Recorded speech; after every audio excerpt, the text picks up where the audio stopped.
The Cartwright's villa perched atop the cliffs of Porto Rosso like a hidden jewel. Its whitewashed walls gleamed under the Mediterranean sun, framed by blooming bougainvillea and the endless expanse of the sea beyond. The view was breathtaking, a panorama of turquoise waves and a golden shoreline. For most couples, it would have been paradise. For Amelia, it felt like a gilded cage. She leaned on the railing of the terrace, letting the sea breeze tangle her auburn hair. The sunlight danced on her emerald-green eyes, but they were heavy with a quiet sadness. Behind her, through the open glass doors of the villa, Jonathan was hunched over his laptop, his phone buzzing intermittently on the table beside him. "Just one email," he murmured absently, not even looking at her. Amelia sighed. She hadn't even asked him anything. He was just so used to excusing his absence. When Jonathan had suggested this trip, he'd promised it would be different. 2 uninterrupted weeks in Porto Rosso, away from his demanding clients and her packed schedule at the gallery. It was supposed to be their chance to reconnect, to remember what it felt like to truly be together. Instead, she had spent most of her days alone, wandering through the villa, swimming in the infinity pool, or staring at the sea while Jonathan worked. A gull cried overhead, breaking her reverie. She glanced back into the villa, watching Jonathan type furiously on his keyboard. His dark hair was tousled, his shirt sleeves rolled up to his elbows, and his jaw was set in the way it always was when he was deep in concentration. Amelia felt a pang of longing. She had loved that about him once, the way he threw himself completely into his work, his ambition like a flame that could never be extinguished. It was what had drawn her to him when they first met, his passion, his drive. But somewhere along the way, that flame had begun to consume everything else, leaving little room for her. "Jonathan," she said, stepping back into the room. Her voice was quiet but firm. He glanced up briefly, his hazel eyes meeting hers for only a moment. "Amelia, I just need a minute. Go ahead, without me. I'll catch up." "You said that yesterday," she replied, her voice tinged with weariness. Jonathan sighed, running a hand through his hair. "I know. I'm sorry. It's just this one project. Once I get it sorted, I'll—" "Be present?" Amelia interrupted, her tone sharper than she intended. Jonathan blinked, taken aback. "I am present." Amelia shook her head, the words catching in her throat. She didn't trust herself to argue, not now. Instead, she grabbed her bag and walked toward the door. "I'm going into town," she said without looking back. Porto Rosso was a mosaic of color and life. Cobblestone streets wound through rows of pastel-colored buildings, their balconies overflowing with vibrant flowers. Cafes spilled out onto the sidewalks, their tables filled with couples sipping espresso and families sharing plates of fresh seafood. Amelia wandered aimlessly through the town, letting its energy wash over her. The chatter of vendors in the marketplace, the laughter of children dotting through the streets, the distant strum of a guitar. All of it was a stark contrast to the heavy silence she had left behind at the villa. She stopped at a stall selling hand-painted ceramics, admiring the intricate designs of blues and golds. The vendor, an elderly woman with kind eyes, smiled warmly and began speaking in rapid Italian. Amelia could only catch fragments of what she said, but she nodded politely, her lips curving into a small smile. As she moved on, her eyes caught sight of a small gallery tucked away at the end of a quiet alley. Its unassuming facade was marked by a simple sign that read, "Arte di Anima." Something about it drew her in. The gallery was a haven of calm, its walls lined with paintings that seemed to hum with life. Bold strokes of color and texture captured the raw beauty of the sea, the warmth of the sun, and the turbulence of a storm. Amelia felt a pull toward one particular piece, a depiction of waves crashing against jagged rocks, the sky above swirling with ominous clouds. "It speaks to you, doesn't it?" The voice startled her. She turned to see a man standing a few feet away, his dark eyes warm and inquisitive. His features were rugged but striking, his dark curls framing a face that seemed to belong in one of the paintings around them.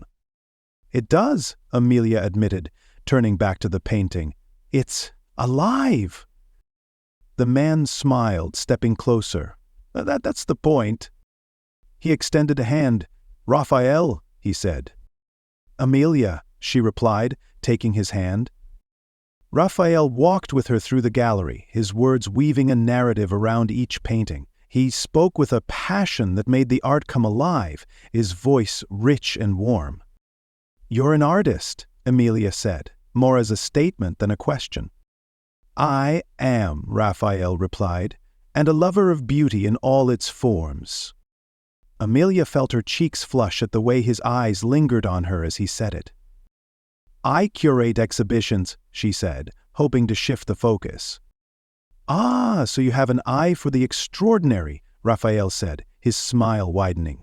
"Then you must come by my studio. It's not far from here, and there's much more I'd love to show you." Amelia hesitated, the weight of her wedding ring suddenly heavy on her finger, but Rafael's invitation hung in the air, tempting in its sincerity. "Maybe," she said finally, her voice softer than she intended. Rafael's gaze held hers for a moment longer before he nodded. "Whenever you're ready." He handed her a card with the address scrawled in elegant handwriting. Amelia slipped it into her bag, her fingers brushing against the smooth paper. The next morning, while Jonathan was engrossed in yet another conference call, Amelia found herself standing outside Rafael's studio. The building was tucked away on a quiet street, its door slightly ajar as if inviting her in. Inside, the studio was a riot of color and chaos. Canvases leaned against every surface, their vibrant hues spilling into the air like a living entity. The scent of paint and turpentine lingered, mingling with a faint aroma of coffee brewing in the corner. Rafael looked up from a canvas he was working on, his face breaking into a warm smile. "Amelia," he said, his voice filled with genuine pleasure, "you came." Amelia stepped cautiously into Rafael's studio, her sandals clicking softly against the tiled floor. The room seemed alive with energy. Light poured in through the tall windows, illuminating the chaos of paints, brushes, and half-finished canvases scattered around the space. It was nothing like the clinical galleries she curated. This was raw, unfiltered creativity. Rafael gestured to a chair near his easel. "Sit, please. Make yourself comfortable."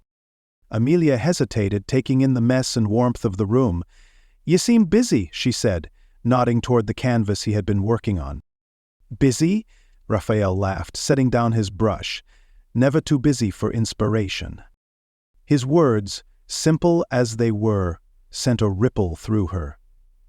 She settled into the chair, feeling the weight of his gaze as he studied her, not like a man studies a woman, but like an artist examines his subject.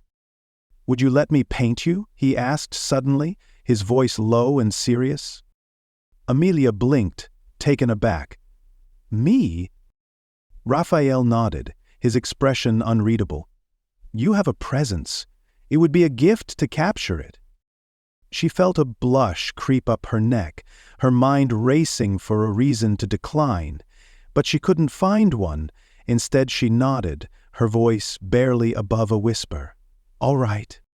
The hours that followed passed in a blur of soft conversation and the rhythmic sound of Rafael's brush against canvas. Amelia found herself relaxing under his careful gaze, their talk flowing effortlessly from art to life and back again. She told him about her work as a curator, about Jonathan, and how she had once dreamed of being an artist herself. "What didn't you?" Rafael asked, tilting his head as he added a streak of gold to the canvas. Amelia hesitated, her fingers tightening around the armrest of her chair. "Life happened, I suppose. It always does." Rafael paused, his brush hovering mid-air. "Life happens, yes, but art is how we survive it." The simplicity of his words struck something deep within her. She realized she hadn't felt this alive, this scene, in years. When Rafael finally put down his brush and turned the canvas toward her, Amelia felt her breath catch. The painting wasn't just a likeness of her, It was her. Her strength, her fragility, her longing, all of it captured in vivid strokes of color. "It's beautiful," she whispered, her throat tightening. Rafael's eyes softened. "It's you."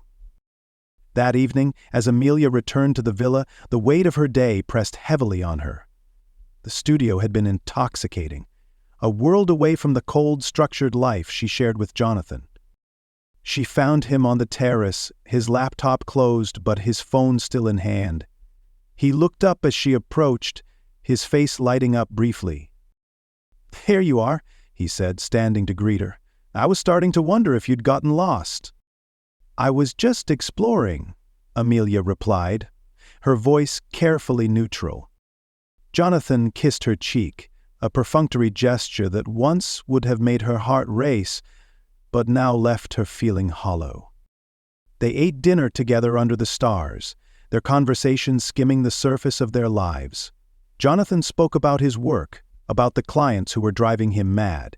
Amelia nodded along, her mind drifting back to Rafael's studio, to the way he had looked at her as if she were the only thing in the world that mattered. The next morning, Amelia woke to find Jonathan already on a call, pacing the terrace with his phone pressed to his ear. She dressed quickly, slipping out before he could ask her to stay. Her feet carried her through the familiar streets of Porto Rosso, past the market stalls and cafes, until she found herself standing once again outside Rafael's studio. This time there was no hesitation. She stepped inside, and the chaos of the space enveloped her like an old friend. Rafael greeted her with a warm smile, his shirt speckled with paint. "I hoped you'd come back," he said, his voice carrying an undertone of something she couldn't quite name. "I couldn't stay away," she admitted, her own honesty surprising her. Days turned into a rhythm. Mornings with Jonathan's calls and emails, afternoons in Rafael's studio. She told herself it was innocent, an escape, a reprieve from the monotony of her strained marriage. But as the hours in the studio turned into shared lunches and stolen glances, Amelia felt the boundaries between them blur. One evening, as the light faded and the room was bathed in the warm hues of sunset, Rafael stepped closer to her. "Amelia," he murmured, his voice heavy with emotion. Her breath caught as he reached out, his fingers brushing against her cheek. "I can't," she whispered, her voice trembling. Rafael's gaze searched hers. "You feel it too," he said softly. "Don't deny it." Before she could respond, he leaned in, his lips capturing hers in a kiss that sent a shockwave through her entire being. Amelia pulled away abruptly, her heart pounding. I have to go," she stammered, grabbing her bag and fleeing the studio. Back at the villa, Amelia paced the bedroom, her mind a storm of emotions. She felt guilt, exhilaration, confusion, all of it swirling together in a way that left her breathless. Jonathan found her later that night, sitting alone on the terrace. He placed a hand on her shoulder, his touch unfamiliar and almost foreign. "Are you okay?" he asked, his tone laced with concern.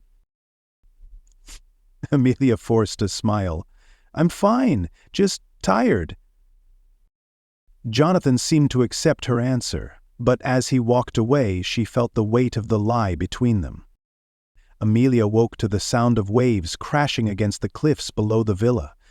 The sunlight streaming through the curtains felt invasive, a sharp contrast to the storm inside her. She sat up slowly, her thoughts already consumed by the kiss she had shared with Rafael the night before.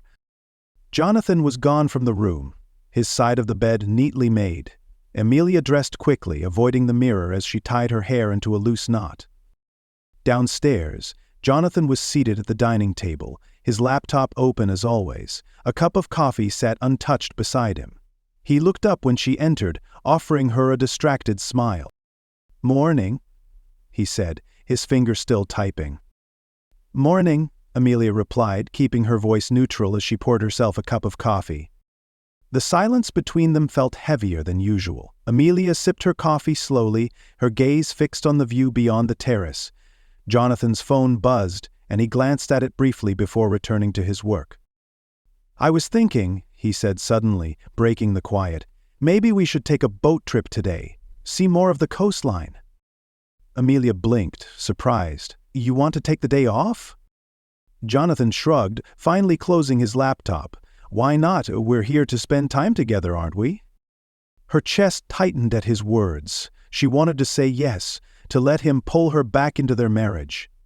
But the memory of Rafael's touch lingered, complicating everything. "Sure," she said finally, forcing a smile.